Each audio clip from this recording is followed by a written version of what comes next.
Weekly టెస్ట్‌లో హిస్టరీలో భాగంగా ఏన్షియంట్ హిస్టరీ నుంచి క్వెషన్స్ అనేది ఇవ్వడం జరిగింది. సో, త్రూ ఎంసీక్యూస్ ద్వారా హిస్టరీని కంప్లీట్ చేద్దాం. Question number 1. Pre historic India overview. రాతి యుగం మొత్తాన్ని 3 భాగాలుగా విభజించినారు. అందులో first one palaeolithic, second one mesolithic, third one neolithic. Neolithic వచ్చే కొద్దీ కొంచెం అడ్వాన్స్ అయ్యారు. వీల్ని కనుక్కున్నారు, అంటే చక్రంని కనుక్కున్నారు.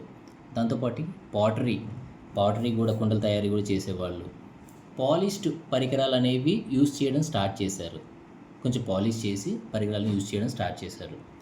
నియోలిథిక్లో మనం మెయిన్గా గుర్తుంచుకోవాల్సింది మెహర్గర్, బలూచిస్తాన్ పాకిస్తాన్లో ఉన్నటువంటి మెహర్గర్. దాంతోపాటు బుర్జాహోం, కాశ్మీర్లో ఉంటుంది ఇది బుర్జాహోం అనేది. ఇవి గుర్తుపెట్టుకుంటే కనుక మనకు క్వశ్చన్ సాల్వ్ చేయడం అనేది కొంచెం ఈజీ అవుతుంది. సో ఇప్పుడు చూద్దాం నియోలిథిక్ కల్చర్ గురించి. మెహర్గర్, బలూచిస్తాన్ అనేటువంటి మెహర్గర్ అనేది ఎర్లియస్ట్ నియోలిథిక్ సైట్ మన ఇండియన్ సబ్ కాంటినెంట్లో.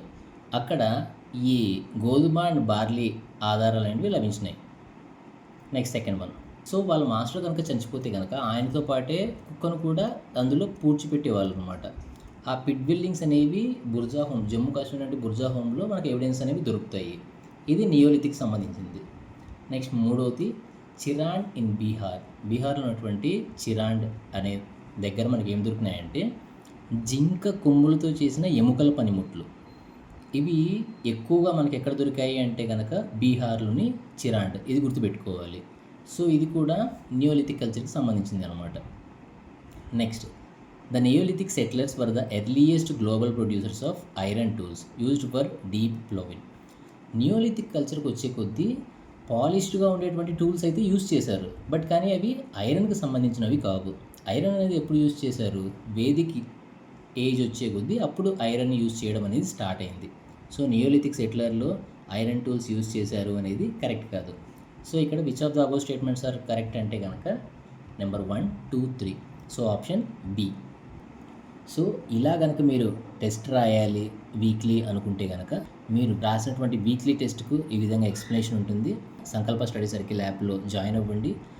అదే కాకుండా డైలీ మీకు టార్గెట్స్ అనేవి ప్రొవైడ్ చేయడం జరుగుతుంది. ఆ టార్గెట్కి ఈ విధంగా నోట్స్ అనేవి ప్రొవైడ్ చేయడం జరుగుతుంది రిలేటెడ్గా. దాంతోపాటు డైలీ టెస్ట్ అనేది మీకు ప్రొవైడ్ చేయడం జరుగుతుంది మీ రియాలిటీ చెక్ కోసం, మీరు చదివింది కరెక్టా కాదా అని చెప్పి. తర్వాత వీక్లీ టెస్ట్ పెట్టి ఈ విధంగా ఎక్స్ప్లెనేషన్ కూడా ఉంటుంది. సో జాయిన్ అవ్వాలి అనుకుంటే కనుక సంకల్ప స్టడీ సర్కిల్ యాప్ డౌన్లోడ్ చేసుకోండి. ఈ SI constable batch, prelims guarantee batch come mains foundation బ్యాచ్లో జాయిన్ అవ్వండి.